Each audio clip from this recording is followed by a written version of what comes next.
সমস্যার মধ্যে পড়তে হয়, কিন্তু সব সমস্যার সমাধান একটাই, সেটা হচ্ছে সব হিন্দু একসাথে জয় শ্রীরামের ধ্বনি দিয়ে যদি এগিয়ে আসি তাহলে কোনো সমস্যা নেই।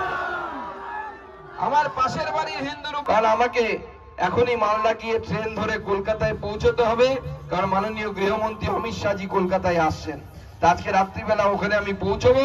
আপনাদের সকলের সাথে দু চারটি কথাই বললাম, কিন্তু এই দু চারটি কথার মধ্যে শুধু এই মূল কথা বলা আছে, মনে রাখবেন যে আমরা হিন্দুরা যদি একত্রিত হয়ে থাকি কোন শক্তি আপনাদেরকে আটকাতে পারবে না, পুলিশ প্রশাসন কিচ্ছু আটকাতে পারবে না।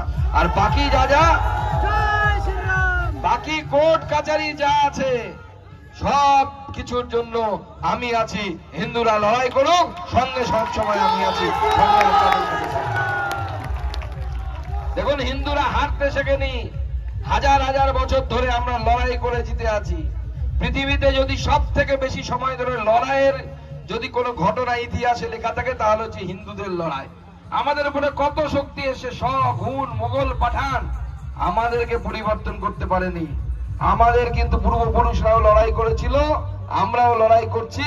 আগামী দিনে আমাদের যারা ছোট ছোট বাচ্চা, যারা মাথায় গেরুয়া তিলক লাগিয়ে মাথায় গেরুয়া ফেটি বেঁধে জয় শ্রীরাম বলছে, তারাও হিন্দু ধর্ম সংস্কৃতি রক্ষার জন্য লড়াই করবে। কি করবে? তো করবে তো।